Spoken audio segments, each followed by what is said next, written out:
Kitabul Buyu'i wa ghairiha minal muamalati. Kitab ini ada yang tidak ada. Ada yang langsung pembahasan mawaris, enggak. Semuanya buyu ada. Nah, soalnya di sebagian kitab itu bab ini enggak ada langsung kepada bab mawaris. Kepada 102 langsung. Alhamdulillah kalau ada semua. Baik. Kitab ini menjelaskan tentang jual beli. Jual beli di dalam Islam itu merupakan hal yang sangat dibutuhkan oleh kaum muslimin. Sehingga kemudian Allah membolehkan jual beli itu dan mengharamkan selain jual beli.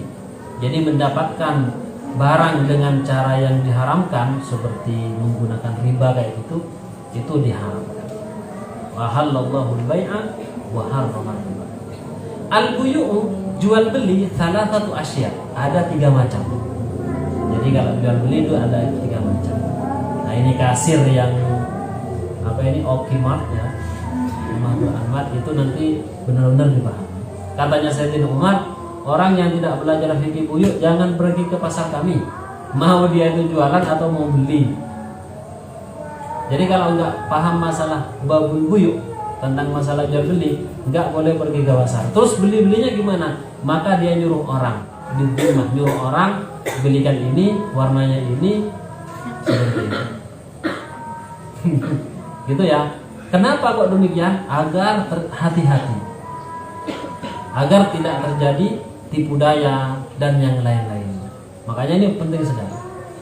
Ada 3 macam. Yang pertama, bai'u ainin musyahadatin fajaizun. Menjual barang yang kelihatan nampak, nyata. Ini ada aqua. Ini berapa harganya? 5.000. Baik, saya beli. Oke, saya jual. Diserahkan, kemudian pulang orangnya. Gitu ya. Ini jelas, kelihatan, nyata. Ainin musyahadah, benda yang kelihatan. Fajaizun, maka itu hukumnya boleh. Dan ini tingkatan yang pertama. Seperti halnya yang ada di warung-warung, ya kan? Biasanya kita beli-beli ya seperti di sini itu kan nyata sekali.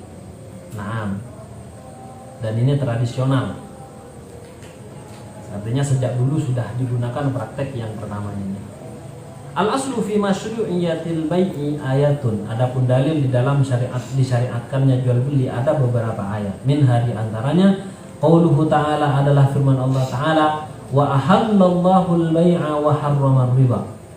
Allah menghalalkan jual beli, wa harrama riba, dan mengharamkan riba. Wa ahadithu, dan juga hadis. Minha di antaranya adalah marawhul hakimu, hadis riwayat Hakim, su'ila Rasulullah sallallahu alaihi wasallam, Rasulullah pernah ditanya, ayyul kasbi atyabu, pekerjaan apa yang paling baik wahai Nabi? Pekerjaan, yaitu profesi apa yang paling baik wahai Rasulullah? Faqala amalur rajuli biyadihi, pekerjaan seseorang dengan tangannya. Dia bajak sawah, dia misalkan jualan di pasar, ya kan, jualan. Artinya memang menggunakan kemampuan tangannya. Wa kullu bai'in mabrur. Tapi bukan hanya itu, wa kullu bai'in mabrurin, dan setiap jual beli yang baik. Maksudnya baik itu gimana? La ghisya, tidak ada tipu daya. Harganya 5.000, bilangnya oh ada yang nawar tadi 10.000 gitu. Wallahi kan masih pakai sumpah juga. Nah itu nggak boleh.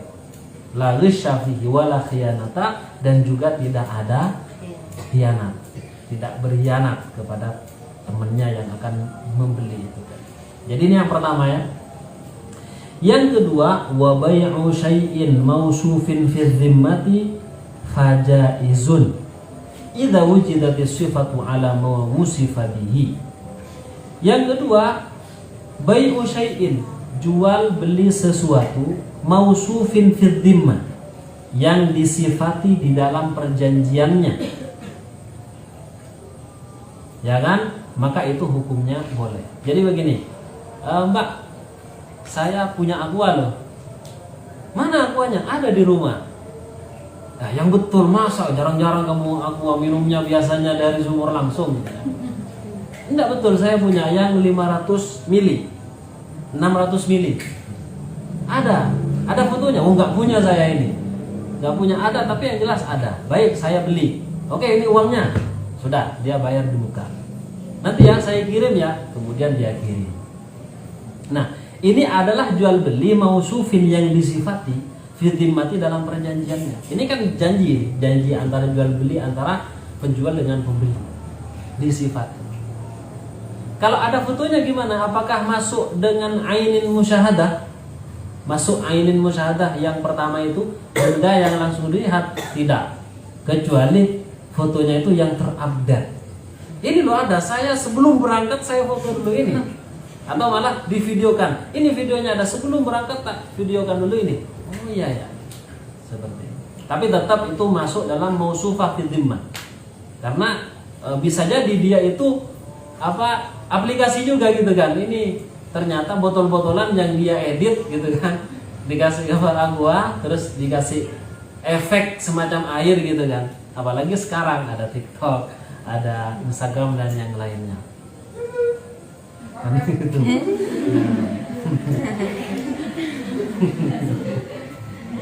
Begitu ya. Jadi disifati di dalam perjanjiannya. Maka bagaimana fajaizun itu hukumnya juga boleh. Ya. Itu juga boleh. Mausufah bidzimah. Jadi jelas, sifatnya jelas. Kemudian orang yang mengatakannya juga tidak ahli di dalam berbohong. Kalau bahkan dia ada fotonya, disifati. Tapi syaratnya apa? Idza wujidatis sifatu, ketika ditemukan sifat, keterangan ala ma usifa bihi, sesuai dengan apa yang diterangkan oleh penjualnya di awal. Seperti itu. Itu apa yang aqua saya itu, ini plastiknya agak robek sedikit misalnya. Plastik yang ininya ini agak robek sedikit. Oh baik Mas, ini saya bayar. Setelah diantar ternyata kok nggak robek gitu. Nah, berarti itu kan nggak sesuai. Maka inti boleh dikembalikan karena sesuai dengan apa yang dia sifati. Makanya jangan terlalu detail gitu ya, pokoknya saya ada aqua lah gitu. Kan yang penting airnya gitu ya. Itu yang kedua, ini juga boleh apabila yang disifati itu tadi memang sesuai, ketika barang nyampe memang sesuai gitu. Nah di sini juga masuk apa? Online masuk yang kedua ini. Online yang secara umum ya, bukan online yang jualan tapi barangnya masih belum ada gitu kan. Nggak ada, cuman kita jualan aja gitu. Jualan misalkan make up Wardah yang harga berapa kayak gitu. Barangnya mana? Nggak ada, saya masih mau beli juga gitu. Ternyata udah kadung ada orang mesen sudah ada pesan ini, Mbak siapa dari ini pesan, tolong segera dikirim. Wah bingung dia, segera dia beli ke toko terdekat, toko sebelah gitu kan. Ya kalau nggak ada kan bingung dia.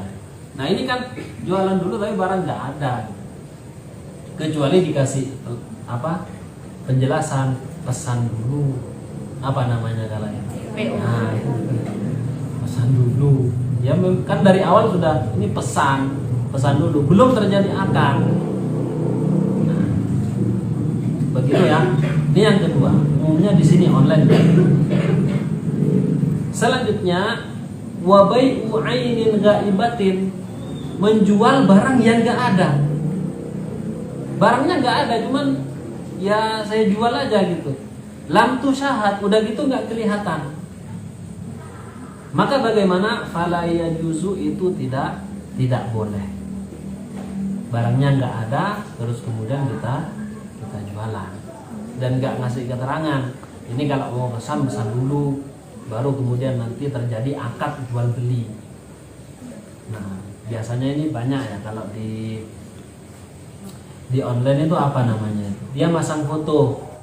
Kalau kita lihat di media yang ada, Shopee, Tokopedia, atau apa lagi? Lazada, Bukalapak dan yang lainnya. Itu kita ngasih foto, ngasih foto barang yang akan dijual, misalkan tas harganya 50.000.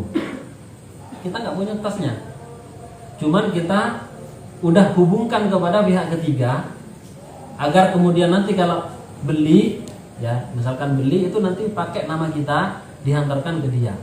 Itu apa namanya itu? Apa? Dropship. Dropship, betul. Nah, dropship itu sebenarnya masuk di sini. Dan itu enggak boleh. Ada memang beberapa permasalahan, tapi secara umum itu enggak boleh. Karena dia tidak punya barang. Bagaimana kalau misalkan, oh mas ternyata mas uangnya barangnya nggak ada, barangnya habis bang, dan ini stoknya sudah habis, memang nggak bikin lagi kayak gitu. Nah gimana ini pesanan ini? Bisa dibatalkan?